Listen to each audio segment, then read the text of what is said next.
હું ઉત્પલ ચૌધરી તીતવા ગામનો વાલોડ તાલુકાનો વતની છું. તાપી જિલ્લાના અહીંયા રહેવાસી છું અને ઇલેક્ટ્રિકલ એન્જિનિયરિંગનો અભ્યાસ કર્યો છે. જોબ કરું છું અને સાથે સાથે સમાજની અને આ પ્રકૃતિની જે કોઈ પ્રવૃત્તિઓ કરવાની તક મળે છે એ પ્રવૃત્તિઓ કરીએ છીએ. યુનોએજી 2019ના વર્ષને વિશ્વ આદિવાસી ભાષા વર્ષ ડિક્લેર કરી દો. ખરેખર એને ખૂબ જરૂર છે અને ફક્ત એક વર્ષમાં જ નહીં, ખરેખર હવે એ જે આદિવાસી ભાષા જે ખરી એ બચાવવા માટેનો સમય આવી ગયો છે. કારણ કે હવે સૌથી મોટો જે જોખમમાં છે એ આદિવાસીને સંસ્કૃતિમાં ત્યાં કરતાં હો વધારે હવે પહેલો ભાષામાં જોખમમાં છે. એટલે વહેલી તકે ભાષા બચાવવા માટે તમામે ભેગા મિલીને જે પ્રયત્ન કરવો જોઈએ એ જરૂરી હોતનો. અને જે ભાષા વર્ષ જાહેર કરતો હૈયાથી ખરેખર આદિવાસી ભાષાને સમાજને અને વિશ્વને ખૂબ ફાયદો હોવાનો છે.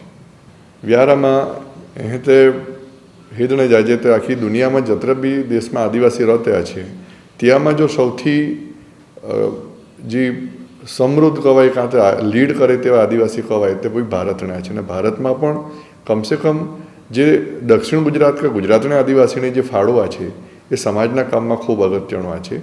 એટલે જે હો વારસો એ વ્યારા કે દક્ષિણ ગુજરાતની ધરતીમાં આમ હાઈ મિલ્યો છે વડીલ લોકા તરફથી. તો એ વારસામાં આમ હાઈ જે અમે સમજીએ આમ કે સમાજને જે કામ છે એ ફક્ત ખાલી ભૌતિક વિકાસ એ કામ કાંઈ નહીં. સમાજને જે મૂલ્યો છે દુનિયામાં જે કંઈ ટકીના છે એ મૂલ્યોને આધારે ટકીના છે. તો મૂલ્યો જાળવણે સારું હો જે કંઈ આમ હે વારસામાં જે સંગઠને કપૂટી વિચારધારા મિલ્યા છે એ વિચારધારાને અંતર્ગત અમે વિવિધ પ્રવૃત્તિ માટે વડીલ લોકો માર્ગદર્શનમાં અમે જોડાયા છે. અને હિયામાં પ્રવૃત્તિમાં આગળ વધતા અલગ અલગ વ્યક્તિ અલગ અલગ સંગઠને મિલતે ગયે ને હિયા થકી એ વર્ષે જે વ્યાકરણની જે વાત આવે કે અમે સુધી ગામિત વ્યાકરણને દસ્તાવેજીકરણ હોય ગનો હોતનો, ડાંગી વ્યાકરણને હોય ગનો હોતનો, વસાઈ વ્યાકરણને એ બધું દસ્તાવેજીકરણ પતી ગનો હોતનો કામકાજ, ચૌધરી વ્યાકરણ બાકી હોતનો ત્યાણે કામ છે ને 3 વર્ષથી ચાલતોનો. અને એ વર્ષને જે યુનોએ આદિવાસી ભાષા વર્ષ ડિક્લેર કરી દો ત્યાણે સંદર્ભમાં પણ અગત્યનો હોતનો. અને 21 ફેબ્રુઆરી એટલે આંતરરાષ્ટ્રીય માતૃભાષા દિવસ એ બેવના જે સંજોગ ભેગા હોવા તે દાડે જ અમે ચૌધરી ભાષાની વ્યાકરણને સમાજ અને દુનિયાને આપી શક્યા બધાએ હારી મિલીને. એક જે વ્યારા ખાતે ચાલતી પ્રવૃત્તિ કે પછી દક્ષિણ ગુજરાત ખાતે ચાલતી પ્રવૃત્તિનો એક અગત્યનો એક બનાવ કંઈક પ્રસંગ કહેવાય એવો હોતો. અને ચોક્કસથી હિયા થકી અમે કદાચ હિયાને અતરી કિંમત નહીં ખબર પડે પણ આવનાર 10, 15, 20, 25 વર્ષ પૂઠી યાને સાચી કિંમત ખબર પડી. સામાન્ય રીતે જો બિન આદિવાસી અને આદિવાસી એ બંનેવણે જે દુનિયાને જોવાનો હેદવાણો કપૂઠી બીજા બધા દૃષ્ટિકોણ ઘણી બધી બાબતોમાં અલગ પડતા છે. સૌથી પહેલાં તો આદિવાસી એ પ્રકારની માનસિકતા અમે સુધી ધરાવતો આજે પણ ધરાવતો છે કે એ દુનિયામાં જે કંઈ હા છે એ પ્રકૃતિ દત્તા છે ને પ્રકૃતિને આદિન રહીને આપણે જીવવાના છે. એટલે પ્રકૃતિ જે સંજોગમાં આપણે જીવાડે ત્યાં આરે અનુકૂલન ક્યાંય સાધવાનો. એટલે પોતાની જાતને એ પ્રકૃતિને અનુરૂપ પોતે ઢાળતો નો. એટલે કે એમાં સહન શક્તિ વધારે નથી. જ્યાં ગેરઆદિવાસી સાથેના સંપર્ક આવા તો ગેરઆદિવાસીનો કે એક સ્ટેપ આગળ વધીને પ્રકૃતિમાં પોતાની જગ્યા કંઈક બનાવીને પ્રકૃતિમાં થોડો ઘણો બદલાવ લાવીને પોતે વિકાસ ભૌતિક વિકાસ પણ કરી દો. અને હિયા ઉપરાંત જે કંઈ પ્રકૃતિને જે બધા ચક્ર હોતનો ત્યાંમાં ફેરફાર થોડા કરીને એક વિકાસની દિશામાં આગળ વધીને હોતનો. તો ગેરઆદિવાસી સમાજને આદિવાસી તરફને નજરિયો હેદાત પછાત નાખતો આજો પછાત નાખતા છે. ને આદિવાસી સમાજ ગેરઆદિવાસી સમાજને પહેલાં હેતતોનું કે આજે હેતતો છે તો એ જ નજરથી હેદાત કે એ કાંઈ જે નટકી બધો. કારણ કે આજે દુનિયામાં કદાચ એકદમ હેવી પરિસ્થિતિ કાંઈ નહીં આવી પડી કે જ્યાં થકી આજે પર્યાવરણથી લઈને અસમાનતાથી લઈને રાજકીય ધાર્મિક આર્થિક અસમાનતા સુધી પૂગી જાયને એક ક્રાંતિ સુધી પૂગી જાય એ પરિસ્થિતિ કાંઈ નહીં આવી. પણ આદિવાસી સમાજને તે અહીં દેખાતો છે.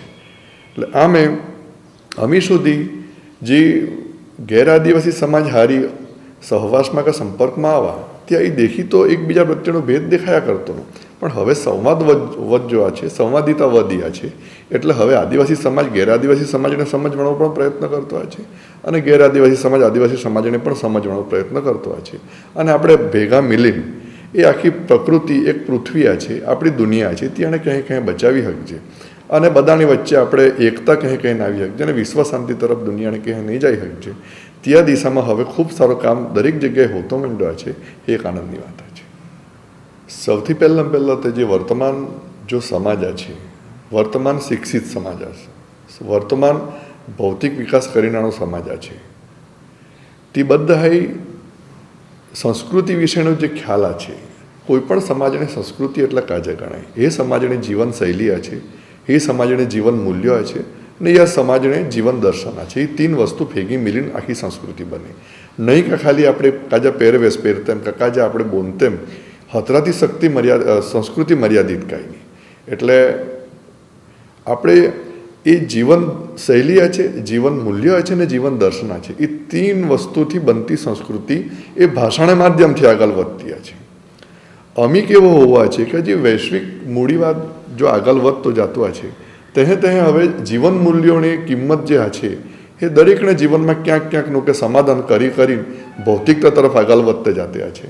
એટલે આપણે એ માનતા કે કદાચ યા કારણથી સંસ્કૃતિ તરફ જે ધ્યાન આપવો જોઈએ કે અપાવવો જોઈએ, જેથી કાંઈ નહીં આપતે અને સંસ્કૃતિ તરફ આપણે અત્ર ધ્યાન કાંઈ નહીં આપી શકતે. એટલે હિયામાં સૌથી મોટો જોખમ હિયાણે માધ્યમ જે છે ભાષા સામે જોખમ ઊભો હોય છે. બીજી તરફ હજી આજે વૈશ્વની ચલણમાં આવતી ભાષા છે કે પૂઠી રાષ્ટ્રની ચલણમાં જે ભાષા ચાલતી છે કે વ્યવહારમાં મોટે ભાગની જે ભાષા છે તે ભાષા થકી જ ભૌતિક વિકાસ તરફ આપણે આગળ વધી શકીએ એવો એક માહોલ બન્યો છે. એટલે ક્યાંક આપણે મૂલ્ય તરફ ઓછો ધ્યાન આપીને અને ભૌતિકતા તરફ વધારે ધ્યાન આપતા, એટલા માટે આપણે ભાષાને કે સંસ્કૃતિને એ જોખમ ઊભો હોવા છે એવું કહી શકાય. સૌથી પહેલાં તો આદિવાસી સમાજમાં જે મૂલ્ય જે હોતનો કે આજે પણ છે, ઘણી બધી જગ્યાએ છે, તે એક સામૂહિકતા, એ સામૂહિકતાની જે ગુણ છે એ ખૂબ મોટી વાત છે. કારણ કે સામૂહિકતા આવે એટલે હિયામાં સમાનતા આવે, સામૂહિકતા આવે એટલે હિયામાં સંવેદનશીલતા આવે અને સામૂહિકતા આવે એટલે હિયામાંથી મહત્વાકાંક્ષા ક્યાંક ને ક્યાંક ઓછી હોઈ જાય. તો સામૂહિકતાની જે મૂલ્ય છે આજે પણ આદિવાસી સમાજને મોટે ભાગના પ્રદેશમાં કા નોકામાં જે સચવાઈના છે. અને જ્યારે આપણે આખા વિશ્વ સમાજની કલ્પના કરતા હોય ત્યાં તે એ સામૂહિકતા આપણે દુનિયાને એક નવી દિશા આપવા માટે પણ આપણે આપી શકીએ છીએ. તો આજે બીજા બધા જે મૂલ્ય છે હિયાણે મૂળ જે ખરો, કારણ કે આજે આપણે આખા સમૂહને જો નહીં વિચારજે, ફક્ત આપણે વ્યક્તિને વિચારતા હોઉં, ત્યાં પૂઠી ક્યાંક ને ક્યાંક આપણે મહત્વાકાંક્ષા આવે, મહત્વાકાંક્ષામાંથી હરીફાઈ આવે, હરીફાઈમાંથી પૂઠી સંઘર્ષ કા પૂઠી એકબીજા પ્રત્યે ઈર્ષા જાગે ને હિયા પૂઠી આપણે યુદ્ધ સુધી પૂગી જતા.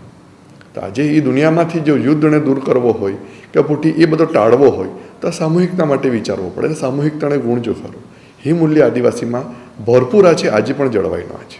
સૌથી પહેલાં તો આદિવાસી સમાજમાં જે મૂલ્ય જે જન્મ હોવા છે, તો એક તે જત્ર જરૂર ત્યાંથી વધારે આપણે ભોગ કરવો નહીં કે અહીંયા ઉપભોગ કરવો નહીં. એટલે હિયામાં સંતોષ આવી ગયા છે, સંગ્રહખોરી કાંઈ નહીં.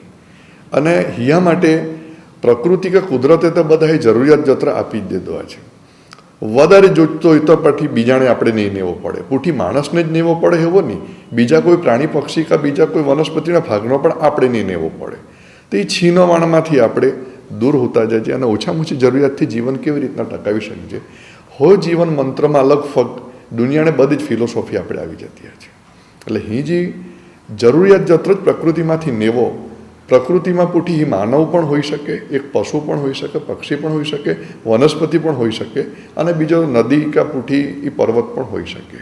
એ જે ગુણ છે એ ગુણ આજે પ્રાકૃતિક સંસાધન જ્યારે ઓછે હોતા મંડ્યા છે અને પ્રાકૃતિક સંસાધન એકબીજામાંથી નહીં લેવા માટે જ્યારે યુદ્ધ અને પરિસ્થિતિ મંડાતી હોય દુનિયામાં, ત્યાં એક વસ્તુ જે ખરી સંતોષ જોવા છે, હો ગુણ જો ખરો, હો મૂલ્ય જે ખરો, એ આદિવાસી નોકાઈ પણ દુનિયા આજે જાણતી હોય અને સમજીને પોતાના જીવનમાં ઉતારતી હોય. એ માટે જરૂરી. સૌથી પહેલાં તો એ કોઈ પણને પ્રેરણા જે હોય તો પ્રકૃતિમાંથી જ મિલતી છે. એ જે આપણે હવે મેડિકલ સાયન્સ DNA કહેતો હોય છે, હિયાણે કોઈક બીજો રીતે કરતો હોય, તો એ પ્રકૃતિમાં એક માહોલમાં આપણે જીવજે તો હિયા માહોલમાં કમસે કમ એ પ્રકારની વિચારધારા તો ક્યાંક ક્યાંક થોડી વધતી દરેકમાં પડીની જ રહેતી છે. ત્યાંમાં આપણે કોઈ પણ દુનિયામાં જે બનાવ બનતા છે, સારા નરસા કોઈ પણ બનાવ, એ બનાવ પાછળ આપણે વિચારતા હોઈએ, તર્ક લગાડજે, ઉઠી વડીલ લોકો હારી આપણે ચર્ચા કરજે જેવી કે અમે જ આ ભારત દેશમાં અમે મંદિરનો માહોલ આ છે એવો મીડિયા કહેતો છે. તો હે મંદિરના માહોલ કેવી રીતે બન્યો, તો હે મંદિર આપણે કેવી રીતના દૂર કરી શકીએ, હિયામાં આપણે જત્ર કલ્પના કરતા જાજે, એ તર્ક લગાડતા જાજે, અને જૂના જે કંઈ એણે સોલ્યુશન કદાચ એવા ભૂતકાળમાં બનાવ બન્યા હોય ત્યાં કેવા કેવા વ્યવહારિક ઉકેલ આવી ગયા છે તે જો આપણે વિચારતા જાજે તો એ દિશામાં ચોક્કસથી કંઈક આપણે વિચારવાનો મિલે. અને છે લગભગ ઘણા વર્ષોથી સમાજને અલગ અલગ સંગઠને આ છે, ત્યાંમાં જે જીવન મૂલ્યો હારી જોડાયેલા જે સંગઠને આ છે, જેમ કે આદિવાસી એકતા પરિષદની જે વિચારધારા છે, તે બધામાં અમે જાતા ગયા અને વડીલ લોકો હારી ચર્ચા કરતા ગયા. અને એ ચર્ચાને અંતે ખરેખર સમાજમાં એ મૂલ્યો કાં છે પડીના છે એ શોધવા માટે થોડા પ્રયત્ન કદા ભૂતકાળ તરફ ગયા અને ફિલ્ડ વર્ક થોડો કદો હિયા થકી ઘણો બધો સમજવા માટે એમ એક આધાર મિલતો ગયો અને ધીમે ધીમે કડી જોડાતી ગઈ. અને આજે લગભગ આ દિશામાં ચોક્કસથી બધાને વાત કરી શકજે અત્રે તો સમજણ આજે આવ્યા છે. સૌથી પહેલાં તે દુનિયા જે આગેવાની કરતી છે અમે હિયાને જવાબદારી સમજતા. આગેવાની એટલે એવો કાંઈ નહીં કે આપણે દુનિયાને એક સમાજને એક દિશા આપીશું, પણ સમાજની જે વિચારધારા છે એ વિચારધારા કે જે આજે વૈશ્વિક રીતે સ્વીકૃત હોનાણીયા છે, તો તે વિચારધારાને આપણે કેવી રીતના ઉજાગર કરી શકીએ, આપણે પોતાના જીવનમાં ઉતારી શકીએ અને પોતાના જીવનમાં ઉતારીને બીજાએ આપણે એક દાખલો પૂરો પાડી શકીએ. હિયા માટેની એક જવાબદારીને જાણતા. હિયાણે આગેવાની કહેવાય કે નહીં આગેવાની કહેવાય, હિયાણે અમારે હાથી આમાં હિયા તરફ અમે ગૌણ રીતે હેતતા. પણ જ્યાં એ દિશામાં જ્યારે આપણે મક્કમતાથી આગળ વધતા ત્યાં આપણે કે આમે સંગઠને કે પૂઠી આપણી વ્યક્તિ બધાએ અત્રત ધ્યાન રાખવું જોઈએ કે આપણે જે કંઈ પ્રવૃત્તિ કરજે એ પ્રવૃત્તિ સંકુચિત નહીં હોવી જોઈએ, એ પ્રવૃત્તિ ભેદ ઉત્પન્ન કરે તેવી નહીં હોવી જોઈએ, એ પ્રવૃત્તિ બધી વૈશ્વિક હોવી જોઈએ, એ પ્રવૃત્તિ વૈજ્ઞાનિક એટલે કે કોઈ પણ પ્રયોગો હોય કે કોઈ પણ પરિસ્થિતિમાં સ્વીકૃત હોનારી હોવી જોઈએ. અને એ પ્રવૃત્તિ કે એ કોઈ પણ પ્રયોગ જે ખરા એ બધા વ્યવહારિક હોવા જોઈએ, ત્યાં જ કોઈ પણ માણસ અપનાવી શકાય. અત્ર મનમાં એક ચોક્કસ સંકલ્પ કા ધ્યાન કા પૂઠી એક સજાગ બની જે એક સમાજ માટે કા આપણે પોતાને માટે અહીં કંઈ સમાજ માટે જ કાંઈ નહીં, આપણે પોતાને માટે પણ આ છે અને આખી પ્રકૃતિ માટે આ છે એ પ્રવૃત્તિ કરતા. એટલે હિયામાં જે કંઈ જીવનમાં દરેક મિનિટે દરેક સેકન્ડે એક તો નવો નવો જાણવા મિલતો છે, નવા અનુભવ મિલતા છે અને નવા અનુભવ થકી જેમ બને તેમ એ જે પ્રકૃતિ આ છે, જે દુનિયા છે ત્યાં જેમ બને તેમ વધારે સમજવાની આમાં તક મિલતી છે. તો એ જ તક આખી દુનિયાને જેણે આપણે કા કરતામ જેણે આપણે એક આધ્યાત્મિક આનંદ કરતામ સ્પિરિચ્યુઅલ જે આપણા અહીં આનંદ છે હો આનંદ એ પ્રવૃત્તિ થકી મિલતો છે. અને કદાચ આદિવાસી સમાજને અત્રજ માટે એવી સ્પિરિચ્યુઅલ માટે કંઈ અલગથી કોઈ આસ્થા હોત નહીં હિયાણે, પણ પ્રકૃતિ હારી જોડાયનાની આસ્થા હોત નહીં. એટલે બીજા વધારે પડતા કર્મકાંડ કરવાની કદાચ આદિવાસીનું કાંઈ એટલે જ જરૂર કાંઈ નહીં પડતી નહીં. અને આજે પણ કદાચ એ જ વસ્તુને ચાંજે તો આપણે એ જરૂર કદાચ ઓછી આવીને ઊભી રહી અને દુનિયામાં જે ભેદોનાણા ઊભા હોયા છે, ગેરસમજા છે એ પણ દૂર કરી શકીએ. એટલે એ આગેવાની કરતાં એક જવાબદારી છે અને જવાબદારી માટે તો જતરો પણ ઊંડે ઉતરીને અભ્યાસ કરજે, પોતાની જાતને પૂછજે, તે અગત્યનો છે. એ કોઈને બતાવી દેવા માટેનો કંઈ નહીં. સૌથી પહેલો તે ચૌધરી અગત્યણીયા છે, કંઈ નહીં પ્રકૃતિમાં બધા જ અગત્યના છે. હિયામાં જે ચૌધરી કમ્યુનિટીમાંથી કદાચ એક સમાજની જવાબદારી નિભાવવા માટે આગળ લાવવા છે કે પૂઠી પ્રદેશની જવાબદારી નિભાવવા માટે આગળ લાવવા છે, એટલે કદાચ યોગદાન વિશેષ કહી શકાય. અને ખાસ તે એ આપણે યોગદાન ક્યારે આપવું પડે, કંઈક બગાડ હોય ત્યાં જ તે યોગદાન આપવું પડે, બગાડ નહીં હોય તો પૂઠી એ દિશામાં સંઘર્ષ કરવાનો કોઈ મતલબ રહેતો કાંઈ નહીં. તો સૌથી પહેલો તે આજે જે વર્તમાન શિક્ષણ પદ્ધતિની જે વાત કરતા પ્રકૃતિમાંથી તો ઘણો બધો શીખવાના છે, પણ જે પુસ્તકની જે શિક્ષણની જે વાત છે એ ઈયા પ્રદેશમાં સોનગઢમાં 1885માં સયાજીરાવ ગાયકવાડે ધાણકા ગૃહ ચાલુ કરનો અને સાથે સાથે જે બ્રિટિશ શાસનને જે વિસ્તારોનો જે ચૌધરી સમાજ કે આદિવાસી સમાજ રહેતો છે ત્યાંથી 1860 પછી શિક્ષણ ચાલુ હોવાનું. અને એ પ્રક્રિયામાંથી યા દક્ષિણ ગુજરાતમાં 1890માં પહેલો શિક્ષકનો કાંઈ બેચ તૈયાર હોવો. હવે હો જો શિક્ષક નહીં કહે જો બેચ તૈયાર હોવો, હો શિક્ષક ફક્ત નોકરી પૂરતા હે સીમિત કાંઈ નહીં હોતના. એ બધા સમાજમાં જે કંઈ અમુક બધી હોતની કે સમાજમાં અમુક વસ્તુ અહીં થોડો બદલાવ કે સુધાર હોવો જોઈએ જમાનાની સાથે, હિયા માટે ચિંતિત હોતના. એટલે ઈયા પ્રદેશમાં 1903થી સામાજિક સંગઠન બનવાને શરૂ હોય ગમે અને કહો તો આનંદ હોતો આ છે કે 1904માં તે વેડછી ખાતે સ્કૂલ સમાજને એક આગેવાન હતો કે જીવણભાઈ બાબરભાઈ ચૌધરી હિએ સ્કૂલ ચાલુ કરી દીધી પોતાના ઘરમાં. ત્યાર પૂટી 1905માં દહાણુથી લઈને પંચમહાલ, દાહોદ અને ઈછે જલગાંવ સુધીના જે પશ્ચિમ ભારતમાં આદિવાસી જે શિક્ષિતનું કે હોતને કે આગેવાન હોતને એ બધા ભેગા મિલીને કાળી પરજ પરિષદ એક સામાજિક સંગઠનને સ્થાપના કરી દીધી હતી. અને 1905થી જ ગાંધીજી દક્ષિણ આફ્રિકાથી 1915માં ભારતમાં આવો. તો ગાંધીજી આવો ત્યાંથી 10 વર્ષ પહેલાં તો એ પ્રદેશમાં આઝાદીની ચળવળ ચાલુ હોઈ ગઈ હતી. એટલે એ આજથી 100 વર્ષ કરતાં પણ વધારે વર્ષ પહેલાં અને ભારતમાં ગાંધીજી આવો ત્યાં કરતાં પણ જ્યારે ગુલામીમાંથી મુક્ત હોવા માટેની પ્રક્રિયા એ આ પ્રદેશમાં આગેવાન લોકો ચાલુ કરી દીધી. તો યામાંથી ખૂબ પ્રેરણા મેળી અને છેન્ને કરતાં વચ્ચે એક પ્રક્રિયા એવી બની યા વિસ્તારમાં દેવી આંદોલન હોવો. એ દેવી આંદોલન ચળવળ જે ખરી એ કોઈ પણ નેતા વગરનો એક આંદોલન, એક ચળવળ હોવી અને એક સમાજની સામૂહિક બદલાવની પ્રક્રિયા ચાલુ હોવી. યાથી સમાજમાં જે કંઈ એક શોષણની જે આખો માહોલ બનેલો હતો ત્યાંમાંથી મુક્તિ અપાવવા માટે સમાજે સ્વયંભૂ એક પ્રયત્ન કર્યો.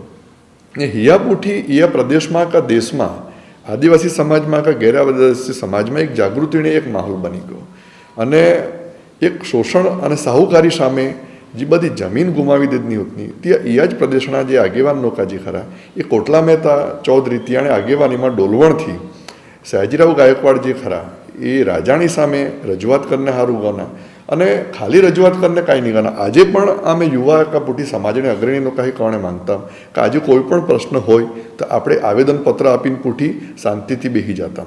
આવેદનપત્ર હી સોલ્યુશન કાંઈ નહીં.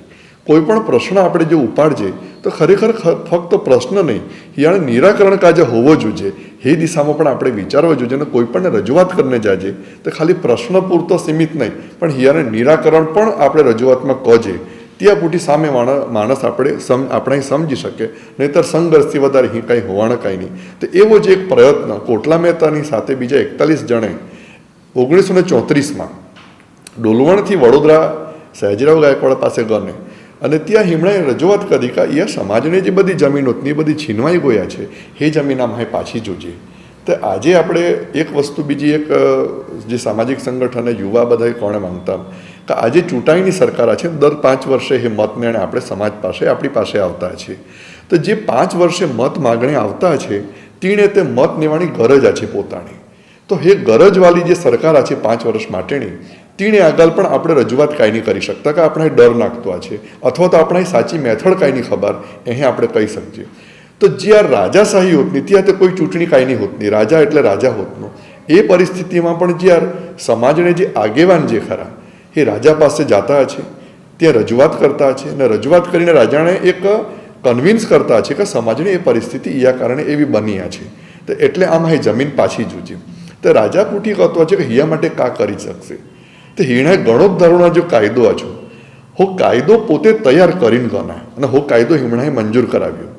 અત્રાથી એ કાંઈ નહીં અટીક છે.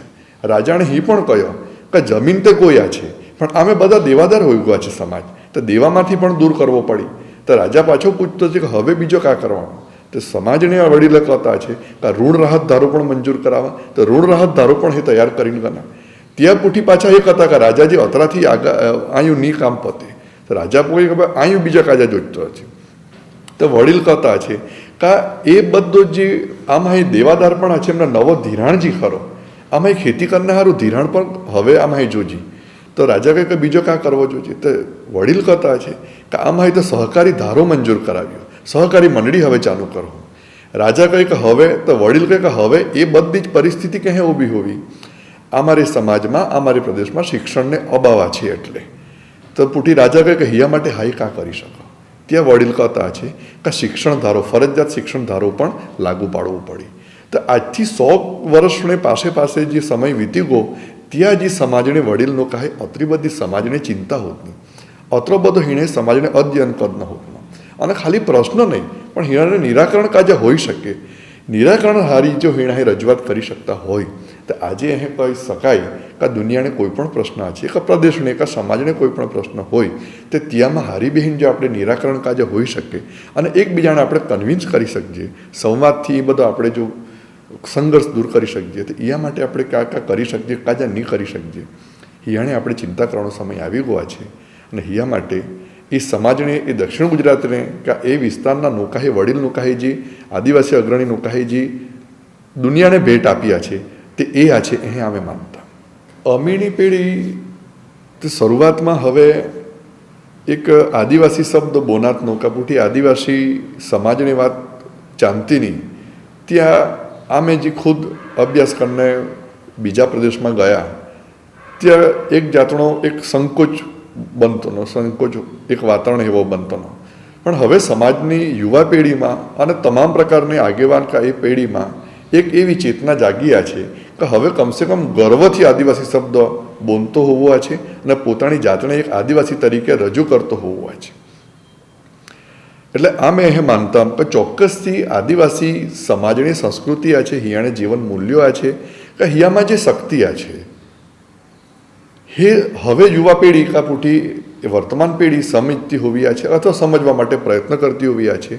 તો હિયા દિશામાં હવે આગળ વધજે તો આપણે દુનિયાને એક મંચ પર કા એક પ્લેટફોર્મ પર કેવી રીતના લાવી શકીએ અને વિશ્વ સમાજની સ્થાપના કેવી રીતના કરી શકીએ, હિયામાં આપણે મક્કમતાથી ઝડપથી આગળ વધી શકશું એવી એક આશા જાગીયા છે. જે નોકરી એક આપણે જીવન નિર્વાહ માટે જરૂરી છે તેમ સમાજ પ્રત્યેની જવાબદારી પણ આપણે જીવન માટે હતરી જ અગત્યની છે. એટલે કોઈને આપણે ઓછો અગત્યનો તો નહીં આપણે મૂલવી શકીએ. ખાલી એક પ્રશ્ન હોતો છે કે સમયને કેવી રીતના આપણે આયોજન કરી શકીએ. તો હિયા માટે એ સાચી સમજણ જે ખરો ઘરના તમામ સભ્યોમાં, બાળકોમાં ઓછી સમજણ હોય પણ હિણામાં એક ભાવના તો આપણે જગાવવી જ પડે. અને વસ્તુ આ છે કે આપણે જીવનસાથી જે ખરો એ જીવનસાથીમાં જો અતિ સમજણ હોય કા ખરેખર જે એ પ્રવૃત્તિ ચાલતી છે એ કોઈ વ્યક્તિને સ્વાર્થ માટેની કાંઈ નહીં અથવા તો પૂઠી બીજાએ આપી દેવા માટેની પ્રવૃત્તિ કાંઈ નહીં, પણ એ તો આપણે બધા માટેની પ્રવૃત્તિ છે. અતિ સમજણ જે આપણે જીવનસાથીમાં પણ જો આવી જાય તો એકબીજા હારી તાલમેલ સાધીને આપણે કેવી રીતના આ પ્રવૃત્તિ કરી શકીએ. બીજી વસ્તુ આ છે કે દુનિયામાં આજે એકબીજાને સમકક્ષ બનવાનો પ્રયત્ન કરતા પણ કમસે કમ આપણે દુનિયામાં એકબીજાને પૂરક હોઈને કામ કરીશું ત્યાં આપણે વધારે સારી રીતના કામ કરી શકીશું. એ જ ભાવના આપણે કુટુંબ પરિવારમાં પણ જગાવી શકીએ તો આપણે ઓછામાં ઓછા સંઘર્ષથી એકબીજાની સાથે લાગણીથી, પ્રેમથી અને મક્કમતાથી પ્રવૃત્તિ કરી શકીએ અને બધું જ શક્ય છે, કાંઈ અશક્ય કાંઈ નહીં એવા અમે માનતા. સંઘર્ષ તો ક્યારે હોય કે જ્યાં આપણે સમજણ ક્યાંક ક્યાંક ગેરસમજ તરફ જતી હોય ત્યારે. હા, એ પોતે ચોક્કસ છે કે મારે જો સમાજની સંસ્કૃતિ, સમાજની જે મૂલ્યો છે કે સમાજની જે રીત રિવાજ, રૂઢી પરંપરા જે છે અને એ રીત રિવાજ, રૂઢી પરંપરા કેવી છે કે આજે જે પ્રકૃતિ છે, પ્રકૃતિને જે તત્વ છે, આજે નદી છે તો નદી કોઈ દિવસ કોઈને એવું પૂછતો કાંઈ નહીં કે તું આજે પક્ષી છે કે તું પ્રાણી છે કે તું માણસ છે. કે છાડ છે તે છાડવો કોઈ દિવસ છાંયડો આપતા પહેલાં પૂછતો કાંઈ નહીં કે તું આજે માણસ છે કે કોઈ જનાવર છે કે પૂટી કાજા છે તે. તો આજે ભેદ વગરની જે પ્રવૃત્તિ જે ખરી એ પ્રવૃત્તિ મોટે ભાગે આમાં સમાજમાં જે હેદી અને એ બધી જે વાત ખરી એ સમાજને જે રીત રિવાજ જે છે હિયામાં બધી જળવાઈની છે. એટલે અતિ સમજણ આવી ગઈ કે ખરેખર સંસ્કૃતિને જો વાત કરું તો ભાષા જાણવી જરૂરી છે અને ભાષાને બચાવવી જરૂરી છે. અને બીજી વસ્તુ એ પણ છે કે આજે દુનિયામાં કાજા બનતો છે, દુનિયા સારી આપણે હારી તાલમેલ બાંધવાનો છે, આપણે હિયાથી અલગ કોઈને પાડવાના કાંઈ નહીં. એટલે દુનિયામાં જે કોઈ ભાષા પ્રચલિત હશે ત્યાંને જ્ઞાન આપણી પાસે હોવું જ જોઈએ. બીજું આપણા પ્રદેશમાં પણ જે ભાષા પ્રચલિત હશે ત્યાંને પણ જ્ઞાન આપણી પાસે હોવું જ જોઈએ. એટલા માટે જ કયા સમયે કાણી ભાષા આપણે વાપરવી જોઈએ કે કાણી ભાષાને આપણે મહત્ત્વ જાળવવું જોઈએ. અતિ સમજણ આવી ગયા છે તો કોઈ સંઘર્ષ ઇંગ્લિશ માટે પણ કાંઈ નહીં હોતો, હિન્દી માટે પણ કાંઈ નહીં હોતો, ગુજરાતી કે ચૌધરી માટે પણ કાંઈ નહીં હોતો. ચોક્કસથી જ્યારે દુનિયામાં વાત મૂકવાની હોય ત્યાં દુનિયાની ભાષા બોલજા, જે આપણે દેશ કક્ષાએ વાત મૂકવાની ત્યાં દેશની ભાષા બોલજા અને આપણે પ્રદેશ કક્ષાએ વાત મૂકવાની હોય કે જરૂર પડે તો પ્રદેશ કક્ષાની ભાષામાં આપણે ઉપયોગ કરજા. પણ કોઈ પણ ભાષા એ તો આપણે વિચાર રજૂ કરવાનું એક માધ્યમ છે, એ કંઈ આપણી પર્સનાલિટી માટેનો એક માપદંડ કાંઈ નહીં. દુનિયા ખાલી જે બાહ્ય દેખાવા છે કે પર્સનાલિટી જે છે, જે બાહ્ય પર્સનાલિટી તરફ અંજાવાની જે આ વાત છે આપણે જ્યારે બીજાથી બાહ્ય પર્સનાલિટીથી અંજાતા હોઉં ત્યાં એના અનુભવ હું, પણ જે આપણે આંતરિક મૂલ્ય જે છે, આપણે આંતરિક મજબૂતાઈની જે આપણે ઓળખીતા હોઉં ત્યાં આપણેમાંથી એ બધી નાનમ નીકળી જાય અને દરેક ભાષાને આપણે માન આપતા, સન્માન આપતા અને પ્રેમ કરતા આપણે શીખી જાઓ. અમીને જે યુવા પેઢી છે એ તમામને એકદમ ઝડપથી રિઝલ્ટ જોઈતા છે કોઈ પણ બાબતમાં. તે હે યુવા પેઢીને એક જ સંદેશો આ છે કે બદલાવ જતરો ઝડપથી હોતો છે તત્રો હો પાછો બદલાવ ઝડપથી હોઈ જતો છે. એટલે મક્કમ જો આપણે કોઈક બદલાવ તરફ જો જવાની આપણે જો એક નેમને જાણતા હોય કે એક ઈરાદોને જાણતા હોઈએ ત્યાં ધીરજ રાખવાની જરૂર છે અને સંઘર્ષ કરીને ઊંડાણમાં આપણે જઈને જબરજસ્તી બદલાવ કાંઈ નહીં આપણે ઈચ્છતા, સમજણપૂર્વકનો બદલાવ આપણે જોઈતો છે અને દરેકને સ્વીકૃત બદલાવ આપણે કેવી રીતના લાવી શકીએ હિયા તરફ આપણે વિચારવો પડી. અને હિયા માટે કોઈ નિરાશ નથી હોતા, આપણે બધા મહેનત કરવું અને ધીરજ રાખીને આગળ વધવું. અત્ર થોડોક બધા કોઈ પણ કાર્ય કરતા હોય કે કોઈ પણ આગેવાન હોય કે હવે પૂછીની પેઢીને આપણે જો દોરવાની હોય તો અત્ર વિચારીને આપણે દોરવું. અને એક જ વાક્યમાં બીજો કહી દઉં કે આપણે કોઈ પણ પ્રવૃત્તિ કે કોઈ પણ આપણી જે થીમ ખરી એ વૈજ્ઞાનિક હોવી જોઈએ, વૈશ્વિક હોવી જોઈએ અને વ્યવહારિક હોવી જોઈએ.